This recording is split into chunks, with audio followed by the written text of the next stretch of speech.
Welcome to Capital Allocation Lab, the audio-first channel, where we revisit the classic books of investing and translate them into practical decision tools for long-term owners. If you value calm, fundamentals-minded analysis over hype, well, you're in the right place.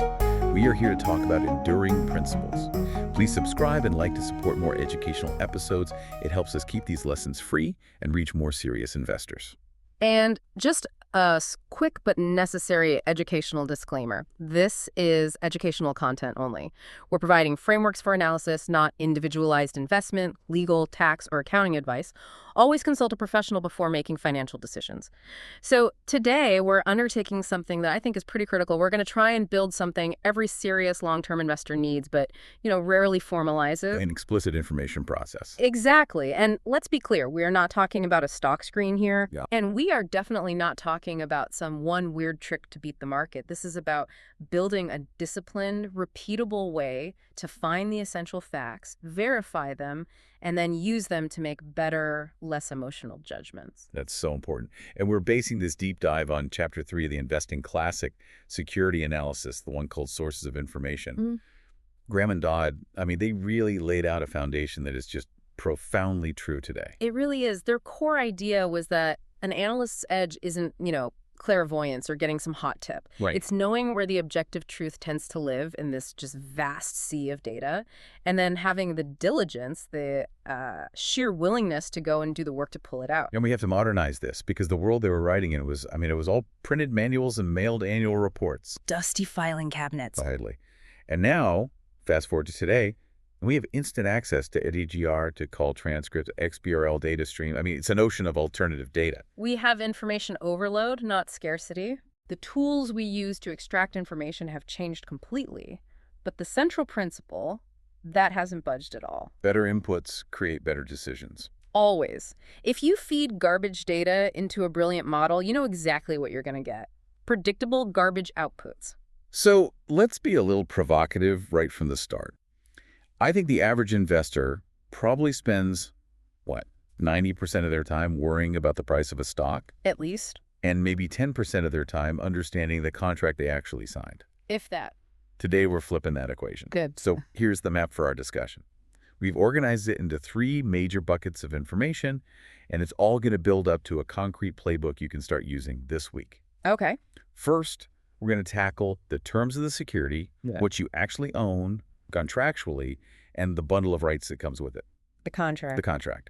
Second, we'll move to information about the company itself. How it earns its money, the true quality of its assets, what it owes, and how management allocates capital. The business. And then third, we overlay the industry and operating environment, the context that stops you from mistaking luck for skill or, a cyclical peak for a new paradigm. And our ultimate goal here is to move you away from seeking that counterfeit confidence you get from reading headlines. Right. Real confidence, the kind that lets you sit still when everyone else is panicking. It comes from triangulation. It comes from confirming key fact using multiple independent, high-quality sources that all tell the same coherent story. It's the essential distinction, isn't it? The difference between being entertained, which financial media often tries to do, and being informed, which is where the competitive advantage in fundamental investing really lies. You don't need secret facts. You just need an ironclad process for verifying the public ones. All right, let's jump into that first bucket, the contract. When you buy any security common stock, a preferred share, a corporate bond, you are entering into a legal relationship. What's the fundamental risk if an investor just skips this step? The risk is total mission failure, even if your company analysis is perfect. And, Graham and Dodd sequence this analysis very deliberately. It's terms of the issue first, then the company, then the context. So there's a reason for that order. A huge reason. If you misunderstand the rights and the constraints of the security you own, you can perfectly model the company's future cash flows and still be entirely wrong about what you are entitled to receive. So you might think you're first in line when you're actually at the back of the bus. Exactly. You might think you own a senior claim when you actually own a subordinate one. Okay, so let's focus on the credit side first, since that's where the contract is most explicit. If I'm looking at a corporate bond, what information am I looking for, and where do I find it? You are searching for the blueprint of repayment and protection. It's that simple. Okay. That means the coupon, so how much interest you get, Yeah. the maturity, when you get your money back, call features, can the issuer redeem it early? Which caps your upside. It does. Then seniority, who gets paid first, collateral, if any, covenants, what the company must or must not do, and then the default remedies, what happens if it all goes wrong? And where does all that live? It lives in one place, the original document, the indenture or the deed of trust.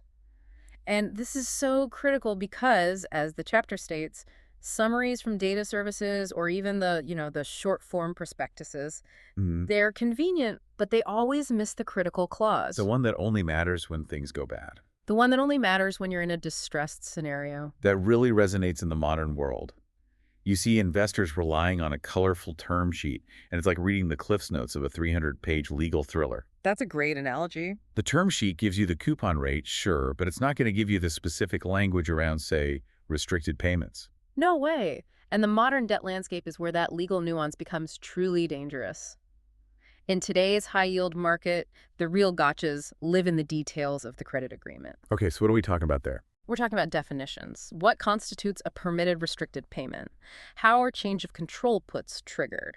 The mechanics of collateral release and, this is the most critical one, the calculation of EBITDA. Definitions are the battlefield. I like that. They absolutely are. The EBITDA number you see on the company's income statement, let's just call that income statement EBITDA, is often vastly different from the covenant EBITDA that's used to test debt compliance. Why? How can they be so different? Because modern debt agreements allow for enormous flexibility through things called baskets and carve-outs. Okay. They let management add back all sorts of things. Non-recurring items, restructuring costs, expected synergies from acquisitions that haven't even happened yet. Wait, from future acquisitions? Yes, or even expenses related to hypothetical future actions. It artificially inflates the covenant EBITDA, which makes the company look safer and allows it to take on more debt or pay out more dividends than its real operating performance would ever warrant. So if covenant EBITDA is double the income statement EBITDA, the company might be technically compliant with its leverage ratio. But the foundation of the business is far, far weaker than that bond summary suggests. Wow. Precisely. So for you, as the long-term owner of that debt, understanding the quality of that covenant package, how tight or loose those definitions are, is absolutely foundational to assessing your margin of safety. Because loose covenants mean management has more rope to hang you with. That's it. More room to hurt the credit holder before you can ever trigger a default remedy. Let's pivot to equities then. Common and preferred stock. Where does the contract live for a common shareholder? It feels a little less obvious than a bond indenture. It's less restrictive for sure, but it is still a defined contract. That contract is primarily found in the corporate charter and the bylaws. These lay out the articles of incorporation and the specific governance rules. So what are the key things to look for in those documents? You're looking for the existence of different stock classes, their respective voting rights, dividend policies, liquidation preferences, especially if there's preferred stock involved, and any conversion features. So in today's world, that means you're deep diving SEC filings. Specifically, the registration statements, the latest 10K, and most importantly, the annual proxy statement. The proxy is where you find the most detailed information on governance. It's essential reading. And the principle holds, right? You absolutely cannot just assume one share equals one vote. Never. We live in an era of prevalent dual-class structures where founders or controlling families maintain super voting shares that give them 5, 10, sometimes 20 votes per share. It effectively neuters the influence of the public shareholder. That's a huge point. If you own the stock but you can't influence the board, your economic analysis has to account for the fact that you're just along for the ride. You're hoping the controlling party acts in your best interest. That's your entire thesis. And what about preferred shares? Preferred shares often have protections like specific mandatory dividend payouts or high liquidation preferences that sit ahead of the common shareholder. That creates a huge hurdle you have to clear before you see any economic benefit in, say, a restructuring scenario. This is all so important. Let's try and formalize this into an essential checklist for our listeners. The terms of the issue checklist. Good idea. Okay, for those of you analyzing a bond, remember these 5 points. 1, capital structure position. Is it secured by assets? Is it senior or is it subordinated? 2, collateral quality. If it's secured, what specific assets are covered? And crucially, what are the conditions under which that collateral can be released or substituted? 3, Covenants and definitions. Identify the key ratios, like debt to EBITDA, but then go audit the precise definition of EBITDA being used for those tests. 4. Call and redemption provisions. Can the company retire the debt early, and if so, at what price? Remember, this caps your upside. And 5. Events of default. What exact actions trigger a formal default, and what are your remedies as a creditor? Okay, and for equities, whether it's common or preferred. 1. Stock class. Which specific class are you buying? A, B, C. Does the name mean it has more rights or fewer? You have to check. 2. Voting power. What's the ratio of votes per share? Does management or an insider hold enough super voting shares to control 51% of the votes, even if they own way less than 51% of the economics? 3. Preferred claims. Are the preferred shares ahead of you, and what are their mandatory claims on cash flow or liquidation proceeds? 4. Dilution sources. Beyond just new offerings, you need to quantify the potential dilution from options, RSUs, warrants, and any convertible debt. And 5. Control structures. Look for takeover defenses, poison pills, or other structures that affect the potential sale or restructuring of the company. So the modern shortcut here isn't to skip the documents, but it's to prioritize them. Start with the most legally binding documents and then work your way outward toward the narrative. Prospectus, 10K, proxy, credit agreements, those are foundation. And notice we haven't mentioned the price chart yet, Not once. because price is an output. Your job as an analyst is to verify the inputs, the contract, the cash flow, the context, not to react to the output. Okay, so we've established the terms of the engagement. But even a bulletproof contract is worthless if the company is, lying about its solvency or just rapidly destroying capital. Right. That brings us to bucket 2, analyzing the company itself through its own reports and filings. How do we move from understanding the contractual promise to understanding the actual business performance? Well, Graham and Dodd called the reports issued to stockholders the chief source of statistical data. They spent a lot of time discussing reporting cadence and completeness. And the frequency and style of reporting are, just like the chapter suggests, a powerful signal about management's culture.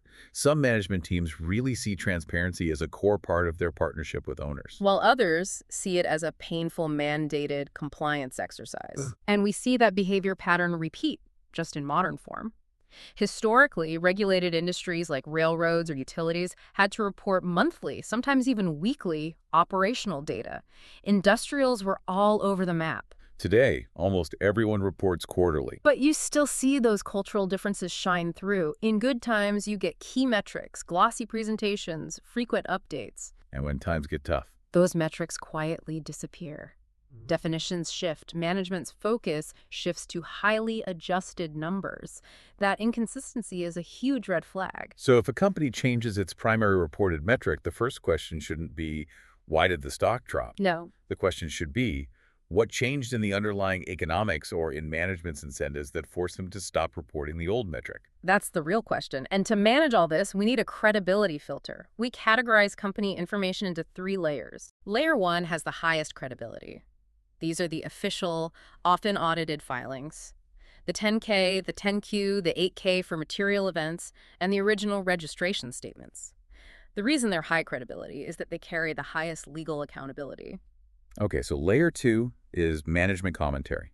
This is the shareholder letter, the MD&A management discussion and analysis, and the earnings call transcripts. This is the narrative, but it's management's interpretation of the numbers. Exactly. In layer 3, this has the lowest credibility. This is all the supplemental or promotional material, the investor deck, fact sheets, conference presentations. These are designed for marketing. They often have non-standard metrics and very persuasive visuals. But minimal legal constraint. So to put a finer point on that, Layer 1 documents have accounting standards and legal liabilities attached. Layer 3 documents often just have vibes. That's a great way to put it. You start at layer 1 to build your foundation, and you use layers 2 and 3 to understand the story management wants to tell. Graham Dodd also stressed the need for a reasonably complete income account. What does that mean in a modern context? For them, it meant moving beyond a simple net income figure and demanding detail on sales, operating profitability, depreciation, interest, taxes, and crucially, surplus adjustments. So we have to translate those requirements. For sales revenue, it's not just the top line, it's revenue quality. Right.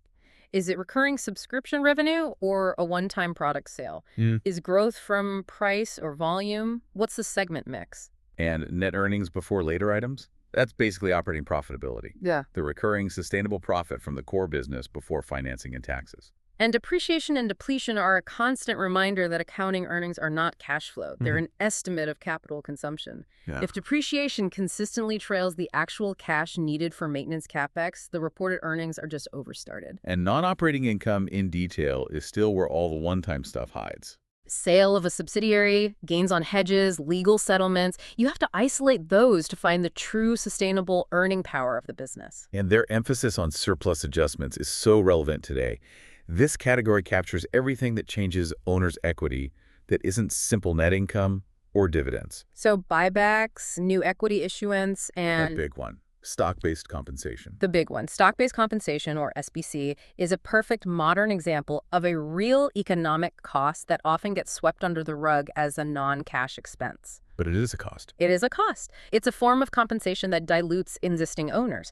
And while it might be non-cash in the income statement period, the company often spends real cash later to buy back shares to offset that very dilution. It directly impacts capital allocation and your economic slice of the pie. So if you were to open a 10K right now, the practical exercise is to ask two questions. One, what is the simplest, most flattering story management is telling me in the MD&A?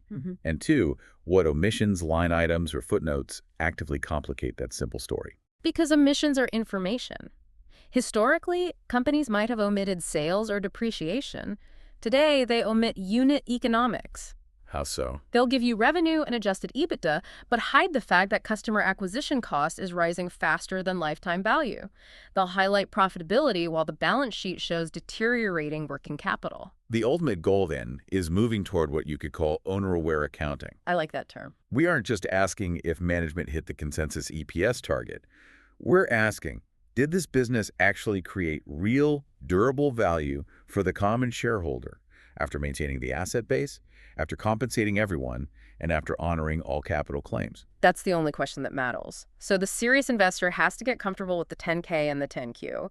The press release is marketing, the 10Q is a legal document. And they can be intimidating. So we need a calm, structured route through these filings. Yes. I find that starting with an orientation helps. It prevents that staring at a wall of text feeling. Start with the business section, item 1. Sure. What are the products, services, sales channels? Then the segment information, item 7. How are operations actually divided? Often, the most profitable division is tucked away inside a larger, slower-growing segment. And finally, risk factors, item 1A. These aren't just boilerplate. They clarify what could structurally break your thesis. They often point directly to management's deepest worries. Then you move to the financials, but with targeted reading. I skip the boilerplate accounting policies and go straight to the footnotes that actually change the economics. What are you targeting?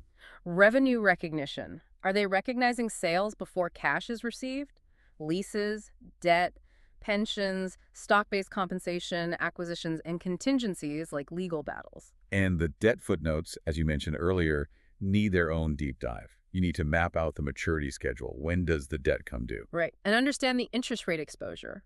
Is it fixed or variable? What happens if rates rise another 200 basis points? You can't value the equity if you don't fully understand the debt. You can't. And only after that numerical audit do you read the MD&A. This is management's chance to explain the results, but here's the trick of triangulation. You compare their explanation Against the hard facts you pulled from the footnotes and the cash flow statement. So if management says gross margins improved due to productivity, but the footnotes show they decreased the warranty reserve, That is not productivity. That is an accounting change that flattered the income statement. You reconcile the narrative against the reality. That's the job. and a practical modern tip, always watch for restatements or changes in presentation. When segment definitions shift or a key metric is calculated differently, it means your comparison framework is compromised and you have to recalibrate. Let's not forget the supporting filings, too. The 8K often has material news faster than the 10QA major acquisition, a CEO resignation, a big impairment. And the proxy statement is where you analyze management incentives. How are executives paid? Is it tied to sustainable cash flow or easily manipulated adjusted earnings? Right. Are buybacks actually reducing the share count or just offsetting dilution from stock options? And what about non-U.S. companies? The labels change. You might be reading a 20F or an IFRS report, but the principles are identical. You're still looking for clarity of earning power, stability of the balance sheet, and transparency of capital allocation. The meta point here is that once you develop a route, you stop reading a document and you start answering questions. You're not racing the market, you're pursuing a better understanding. Exactly. Let's make this real with our fictional example, North Harbor Tools, an industrial distributor. Okay. The headline is great. Adjusted operating income is stable and even slightly rising. That's the marketing narrative. And the but. But when you check the statement of cash flows, cash from operations is shrinking year over year, even though the income statement says they're profitable. That is a massive contradiction. That contradiction is a blaring siren. The first place you investigate is working capital. Why is this business profitable but not generating cash? Just go to the balance sheet. You go to the balance sheet, and you'll likely find a deterioration in working capital. Maybe accounts receivable are ballooning. The company is booking sales, but its customers are taking longer and longer to pay. Or inventory is piling up, suggesting demand is slowing. Or maybe accounts payable are being stretched. They're delaying payments to their own vendors, which is a one-time cash flow boost that can't be sustained. And the analysis can't stop at what is happening. You have to ask why. Yes. Is demand slowing? Are customers in distress? Is management trying to channel stuff at the end of the quarter to boost sales numbers? And none of these existential warnings are in the headline adjusted EPS number. Not a single one. Only by triangulating the income statement, the cash flow statement, and the balance sheet do you uncover the physical reality of the business. Graham and Dodd loved operational data production units, capacity utilization. They knew accounting numbers are estimates, but physical units are facts. And today, that translates into unit economics and specific key performance indicators, or KPIs. These are the metrics that connect the financials to the actual business operations. So for a retailer, you need same-store sales, traffic, conversion rates, inventory turns. For a manufacturer, you're looking at volumes, pricing trends, backlog size, utilization rates. And for modern, high-growth, asset-light companies, the KPIs are even more vital. Oh, absolutely. For a software company, you need net revenue retention, churn, customer acquisition cost, lifetime value, and remaining performance obligations. If LTV is falling relative to CAC, that company's growth is value-destroying. Regardless of what the adjusted EBITDA looks like. And for a bank, the focus shifts again. You're looking at net interest margin, credit loss provisions, and especially deposit beta, how quickly the bank has to raise the interest rate it pays depositors. That operational metric directly impacts the sustainability of its earnings. It's the whole game for a bank right now. Okay, so if the best reports connect operating metrics to capital allocation, we have to scrutinize the balance sheet. G&D noted it was more standardized, but still had classic shortcomings. And those shortcomings are still with us, just in new forms. So let's modernize them. First, intangible assets. Goodwill can mask overpayment in an acquisition. Capitalized software can inflate the balance sheet and boost reported earnings. But the deeper problem is the absence of internally generated intangibles. A powerful brand, proprietary tech, the things that create real value, they don't show up on the balance sheet at all. This can confuse your ratios. Second, depreciation and asset maintenance. You need to understand the age of the assets. Yes, look at gross PP&E versus accumulated depreciation. If accumulated depreciation is approaching 80 or 90% of the gross cost, those assets are old. And that company is likely facing a massive, non-optional maintenance CapEx cycle. The cost of just staying in the game. Exactly. Third, marketable securities and investments. If a company has a big investment portfolio, you need to know how it's marked, the risk profile, and the liquidity.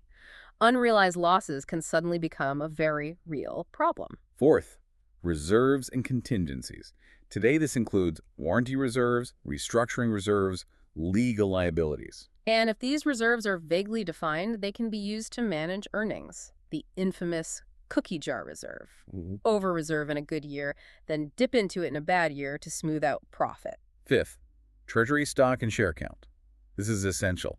You have to track the fully diluted share count meticulously. Buybacks that just offset SBC dilution aren't creating value. They're just treading water, but with the owner's cash. And finally, off-balance sheet obligations. Even with new lease accounting, you have to look for things like take-or-pay contracts, purchase obligations, guarantees of subsidiary debt, or underfunded pension liabilities. This is all part of the true debt load. So to summarize bucket 2, you're looking for earning power, financial resilience, reporting integrity, and effective capital allocation. And you can't settle for convenient data. You have to demand a complete picture from the original primary sources. All right, so we've covered the contract and the company's internal reporting. But a brilliant company in a disastrous industry is still a bad investment. Bucket 3 is about gaining context that challenges the company's internal narrative. And Graham and Dodd noted a pattern that is still profoundly true today. Regulated industries often provided far more granular data to their government commissions than they ever shared with their shareholders. The regulator demanded detail. The shareholder got a marketing document. Exactly. The lesson is that sometimes the most objective truth about a business is found in a regulatory filing, not in the investor relations folder. You have to ask, who else does this company report to, and what do those third parties demand to see? So if you're analyzing a regulated business, a bank, a utility, an insurance company, you have to look at their specific regulatory filings. You have to. Banks file call reports with more credit detail than their 10-Qs. Utilities file extensive rate case filings with state commissions, which detail their proposed spending and their desired allowed return on equity. And the psychological benefit here is huge. These documents are less polished, less narrative-driven. They're designed for compliance with rigid standards. Less polished usually equals more signal. They're filled with hard, standardized data perfect for cross-checking management's rosy narratives. The chapter also points to government economic publications. Today, this means harnessing the macroeconomic data stream from places like the BLS, the Census Bureau, the BEA. And this is where we operationalize macroanalysis. It's not for predicting next quarter's GDP. It's for setting the context and the constraints for your microanalysis. So if you're analyzing a home builder, you have to reconcile their growth projections with data on new home starts, local employment, mortgage rates. Right. If the company claims 15% growth, but housing starts are down 5%, that forces you to ask, are they taking enormous market share? Or is their forecast just totally unrealistic? The reconciliation of company narrative versus independent macro data. That's the core of smart analysis. Management always has a narrative. You need independent data to cross-examine it. Let's apply this to Rivertown Electric, our regulated utility. Okay. If you're analyzing their bond, you start with the indenture and the capital structure. You care about stable cash flow to cover interest. And for the equity. You care about the dividend and growth. But for a utility, the biggest driver of economic value isn't management genius. It's the regulatory framework. You need to know the allowed return on equity set by the commission. And the rate-based growth schedule, the amount of assets the company is allowed to earn a return on. This is all buried in commission documents, not the 10-K. So you have to triangulate. If Rivertown says they're spending billions on modernization, you need to find the regulatory filing that proves the commission approved that's spending for inclusion in the rate base. This illustrates a fundamental insight. The analysis of a utility requires consulting a completely different set of documents than the analysis of a manufacturing company. The source of information fundamentally shapes the analysis. The chapter also mentions listing applications. The modern analog seems to be the registration statement or prospectus for an IPO. Exactly. These documents are fascinating because they are forced disclosure. Management tells a compelling story, but to satisfy the law, they have to include specific details on use of proceeds, cap tables, related party deals, things that often get sanitized out of the glossy 10-K later on. So the analyst's job is to read the persuasive story while extracting the cold, hard facts. The prospectus says, we have a highly diversified customer base.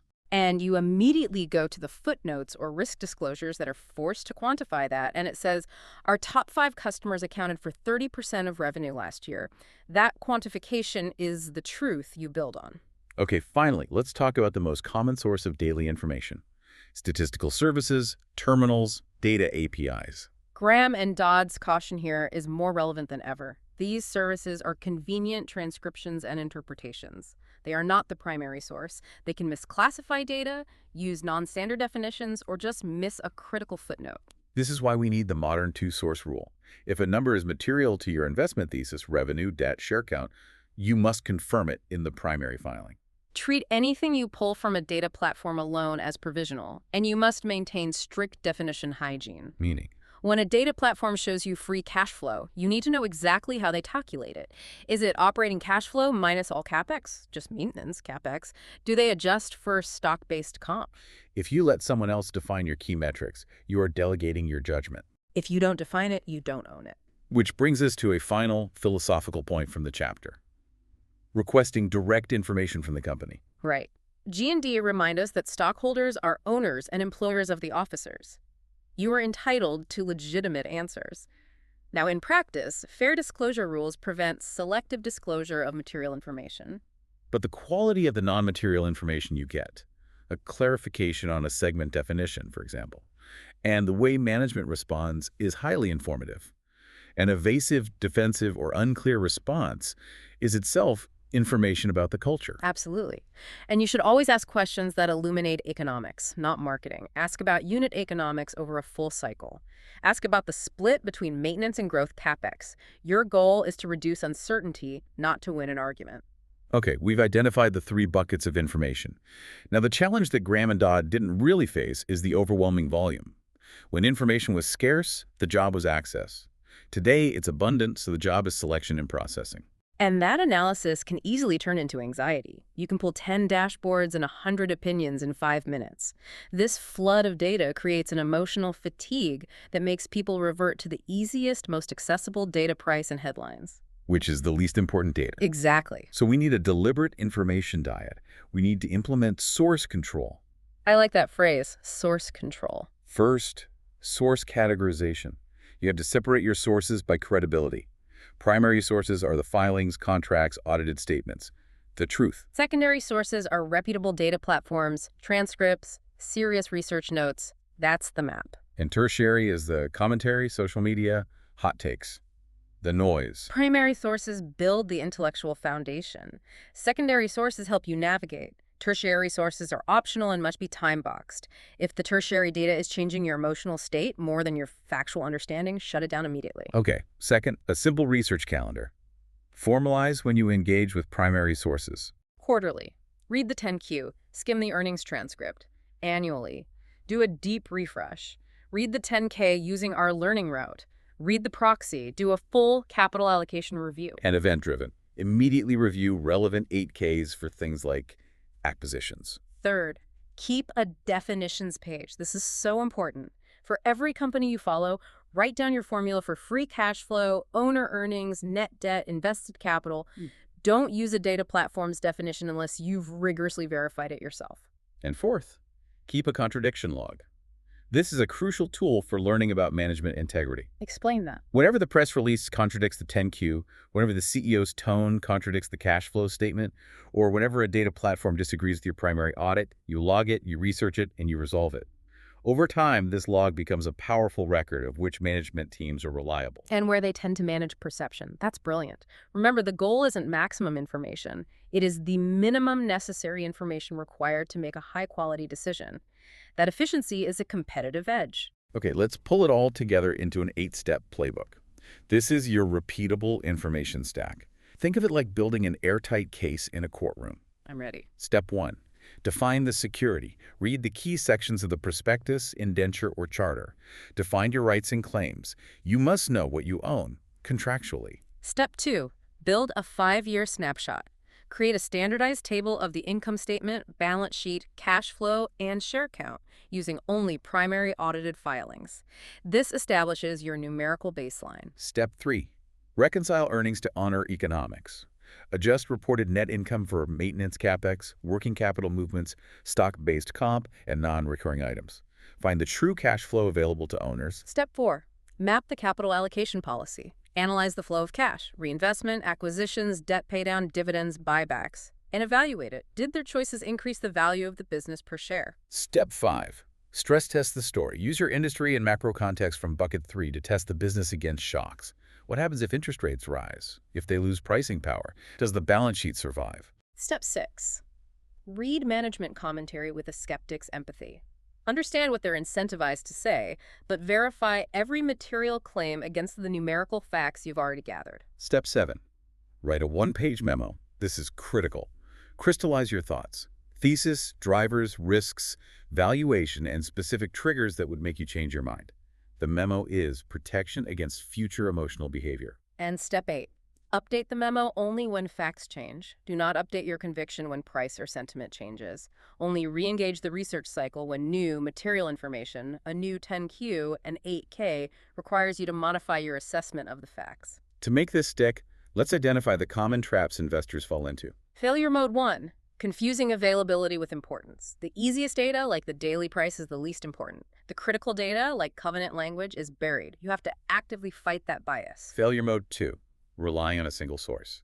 If you take a claim as fact without triangulation checking management's narrative against the footnotes and industry data, you are highly vulnerable to being misled. Failure mode 3, letting non-GAAP become non-reality. Adjusted numbers can be useful, but recurring adjustments are simply costs. If a company repeatedly adjusts for restructuring, they are chronically restructuring, and that's a real drag on earning power. Failure mode 4, ignoring the contract. Equity investors sometimes forget that debt covenants shape management behavior.